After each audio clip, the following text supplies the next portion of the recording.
A'udzubillahi minasyaitonirrajim. Bismillahirrahmanirrahim. Wa qul ja'al haqqu wa zahaqal batil. Innal batila kana zahuqa. Wa nunazzilu minal Qur'an ma huwa syifaa'un wa rahmatul lil mu'minin wa la yaziduz zalimina illa hasara. Shadaqallahul azim. Rabbi shrah li sadri wa yassir li amri wahlul 'uqdatam min lisani yafqahu qawli. Assalamualaikum warahmatullahi wabarakatuh.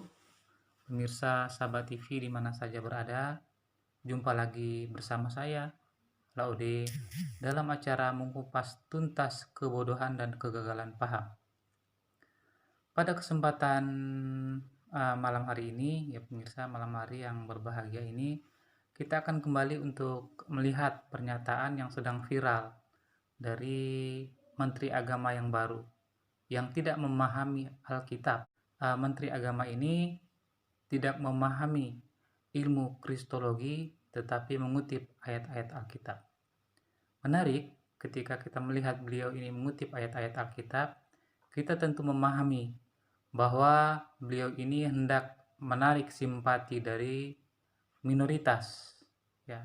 Tetapi sayangnya statement beliau yang mengajak kita itu untuk beriman, ya, tidak beriman buta, ya, itu juga merupakan suatu statement yang keliru. Karena ya, ketika statement beliau ini ditujukan kepada kita sebagai umat manusia, itu adalah statement yang benar. Tetapi jika ini ditujukan kepada saudara umat Kristiani bahwa mereka adalah komunitas yang beriman kepada ajaran yang benar, tentu saja itu merupakan suatu kekeliruan.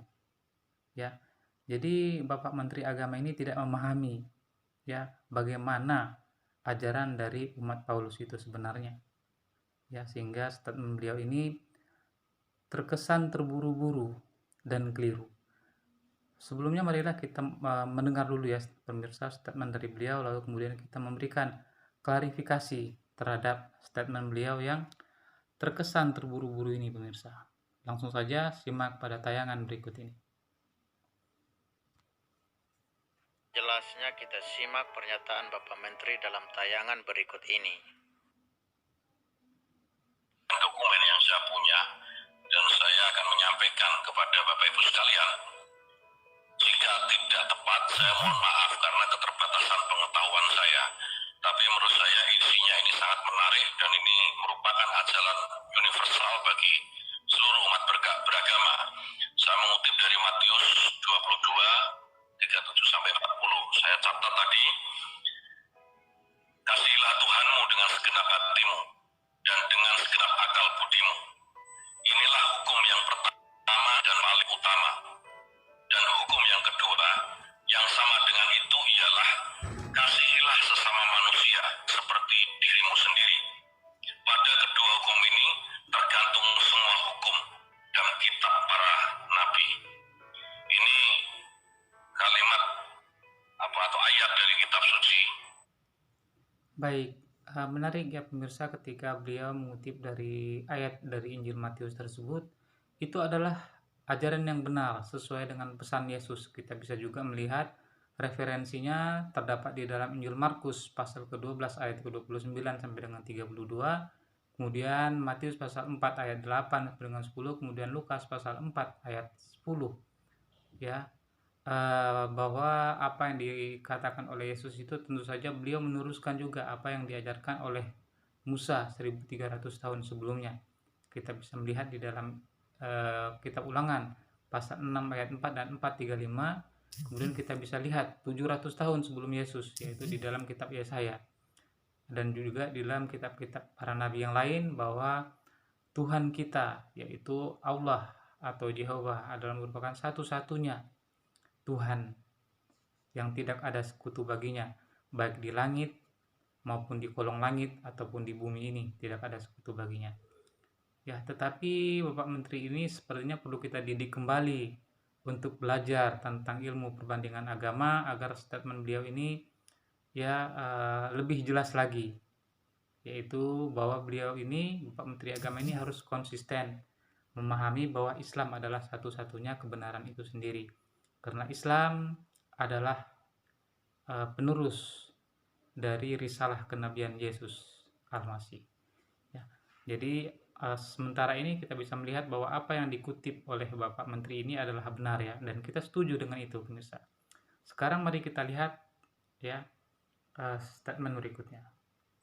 Yang saya kutip tadi di dokumen, kebetulan saya punya catatannya, dan ini sangat luar biasa mengingatkan kita bagaimana kita ini beragama tidak boleh hanya didasarkan pada keimanan buta, tetapi harus ada tujuan, yaitu. Nah, ini menariknya pemirsa. Jadi kita setuju bahwa beriman ini ya, dalam beragama itu kita tidak boleh beriman buta. Ya. Kalau kita melihat di dalam ayat-ayat Al-Qur'an bahwa Al-Qur'an adalah satu-satunya kitab suci di muka bumi ini yang memang menuntun umat Islam itu untuk beriman dengan dasar ilmu pengetahuan itu sendiri. Ya. Jadi Islam itu melarang untuk beriman buta, pemirsa. Tetapi kita lihat dengan apa yang terdapat di dalam Alkitab sendiri ya pemirsa. Kita bisa melihat khususnya tentang konsep keselamatan, karena ini penting pemirsa. Ya, ketika Al-Qur'an yang merupakan perjanjian terakhir pada seluruh umat manusia membantah tentang konsep keselamatan umat Paulus yang keliru, ya, ketika mereka mengatakan bahwa Yesus mati di palang salib untuk menebus dosa, karena ini adalah merupakan inti dari konsep keselamatan. Al-Quran di dalam surat keempat ayat 157 membantah konsep itu. Dan ternyata ayat-ayat ini juga, ya, pernyataan Al-Quran ini didukung oleh fakta-fakta dari para arkeolog dan pakar sejarah seperti Barbara Thiering, ya, Karen Armstrong, dan juga banyak pakar yang kita tidak bisa sebutkan satu persatu di sini. Di mana ayat-ayat Alkitab yang mendukung bahwa Yesus juga tidak mati di palang salib itu sangat banyak sekali. Jadi dalam hal ini kita harus bisa membedakan bahwa Bapak Menteri ini betul-betul tidak paham tentang perbandingan agama, ya. Jadi terkesan beliau ini membenarkan semua agama, padahal Islam adalah satu-satunya agama yang benar. Janganlah kamu mati melainkan dalam keadaan Islam. Itu kata Al-Qur'an, ya. Dan barang siapa yang mengambil agama selain daripada Islam, maka dia di akhirat nanti termasuk orang-orang yang rugi. Jadi Bapak Menteri ini perlu kita didik kembali untuk mengenal tentang Alkitab lebih dalam lagi, ya, agar Bapak Menteri ini tidak menyamakan semua agama, tidak membenarkan semua agama. Dan ketika kita sebagai umat Islam misalnya membenarkan semua agama, mengatakan bahwa semua agama itu benar, berarti kita sudah kafir ya pemirsa. Kenapa? Karena kita menolak ayat Al-Quran, di mana ayat Al-Quran mengatakan bahwa hanya Islam saja agama yang benar, hanya Islam saja agama yang diridhoi oleh Allah. Karena apa? Karena Islam adalah agamanya seluruh para nabi, karena Islam adalah juga agamanya Yesus pemirsa. Ya, jadi jika kita lihat dari pernyataan Bapak Menteri ini, tentu saja ya sangat kita sayangkan ya. Jadi ya jangan sampai kita menyamakan semua agama. Jadi kita tegaskan nih pemirsa bahwa hanya Islam saja agama yang benar. Ya, hanya Islam satu-satunya agama yang diridhoi oleh Allah Subhanahu wa taala. Ya, karena apa? Karena Yesus, saya tegaskan, Yesus adalah seorang muslim. Kita bisa lihat bahwa agama ya Yesus adalah muslim. Apa alasannya? Karena Yesus tidak pernah mengenal kekristenan. Kata kekristenan itu pertama kali muncul di Antioquia pada tahun 40 Masehi. Dilihat di dalam Kisah Para Rasul pasal ke-11 ayat ke-26. Tetapi jika kita berkata kepada Yesus, "Oh Yesus, apa agamamu?" Maka Yesus akan menjawab bahwa agama saya adalah agama yang hanya tunduk dan patuh pada kehendak Allah, dan satu kata untuk itu dalam bahasa Arab adalah Islam. Islam adalah penyerahan diri dan tunduk patuh pada kehendak Allah. Terima kasih. Wabillahi taufiq wal hidayah. Assalamualaikum warahmatullahi wabarakatuh.